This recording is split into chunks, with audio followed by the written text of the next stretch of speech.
What bothers us creative people the most about facing the uncertainty caused by the pandemic?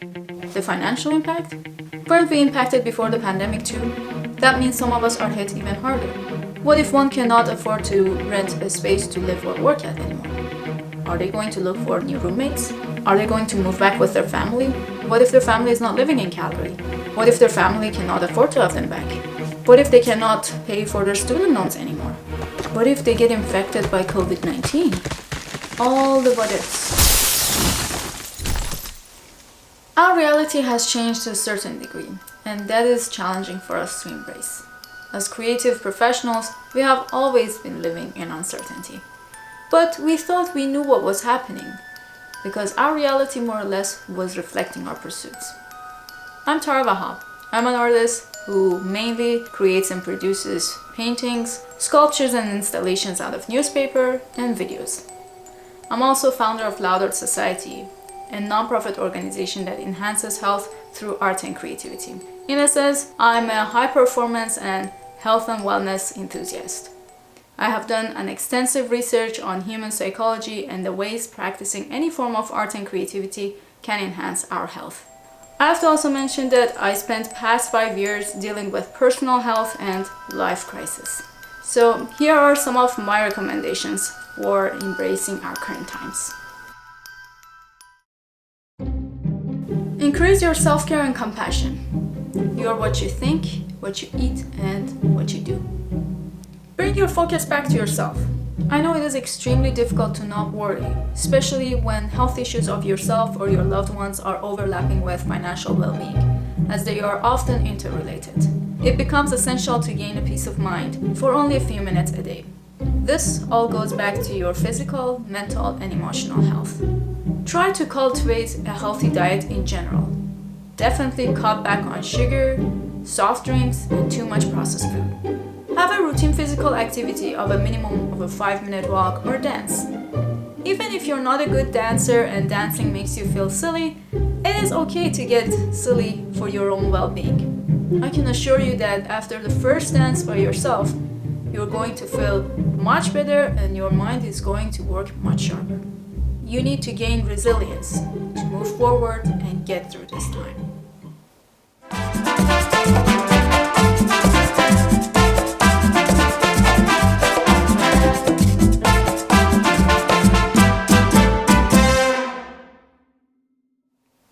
Get enough sleep and rest. It is super easy to get overwhelmed, burnt out, or depressed when we are facing extra uncertainty. Unknowingly, we might even deal with a panic attack.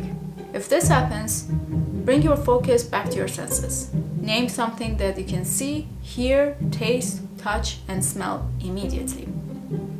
When we are overwhelmed, our decision-making abilities get affected, and remaining organized becomes more difficult. So, take a deep breath and meditate. Take a few minutes every day to just concentrate on your breathing.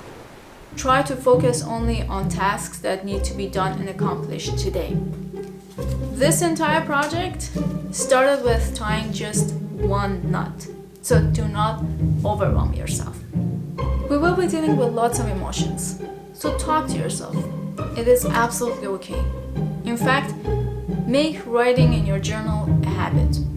Keep writing about how you're feeling and ask yourself, why do you think you feel this way? If you like singing, try to sing about it.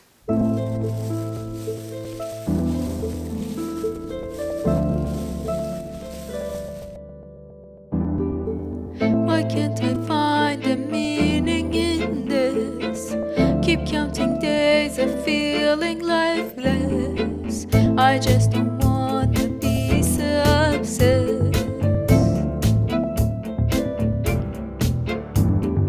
Washing hands, wearing masks for every day and every task. And sanitize, keep sanitize and sanitize.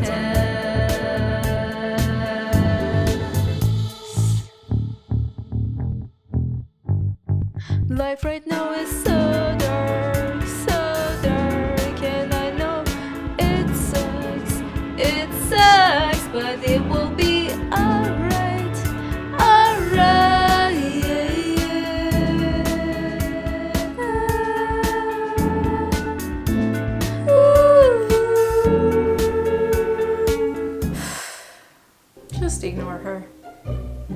We need to be physically, mentally, and emotionally stronger during these times. Gain a better perspective by calibrating your emotions.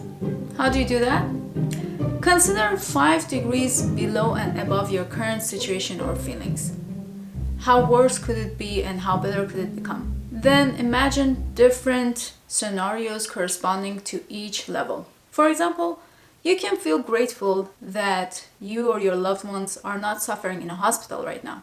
You can then think about 1 degree below that where you are hospitalized, but there are not enough doctors or nurses to tend you.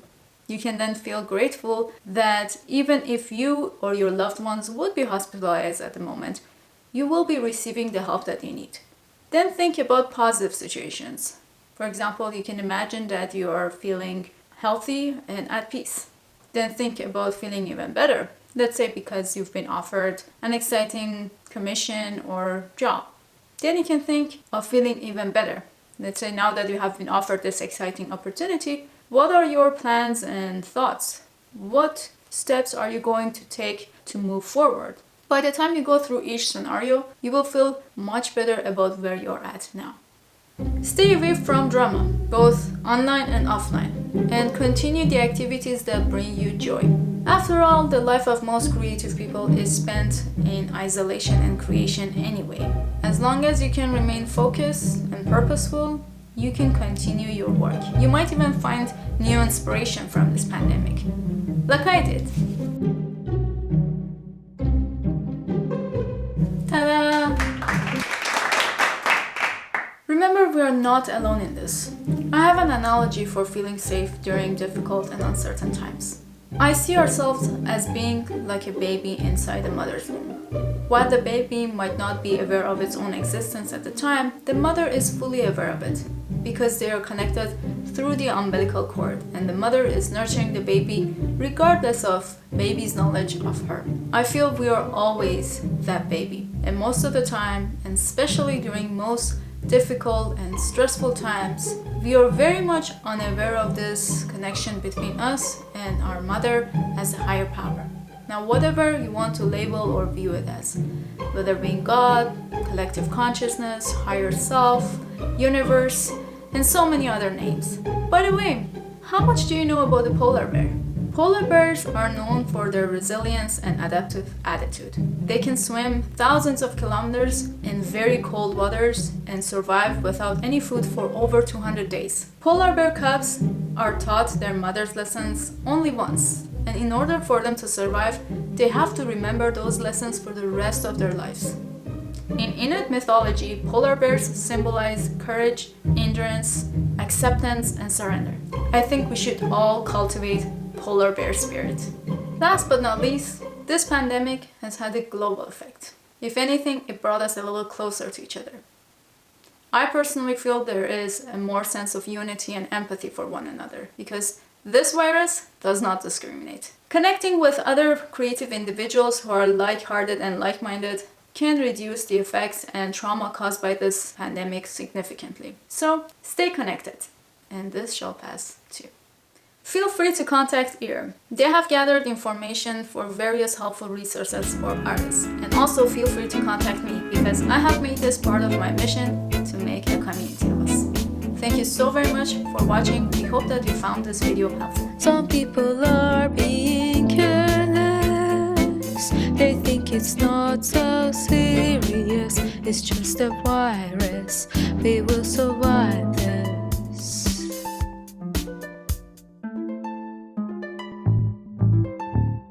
And they're not washing hands or wearing masks on holidays or their wedding dance. They socialize, they keep socialize and socialize.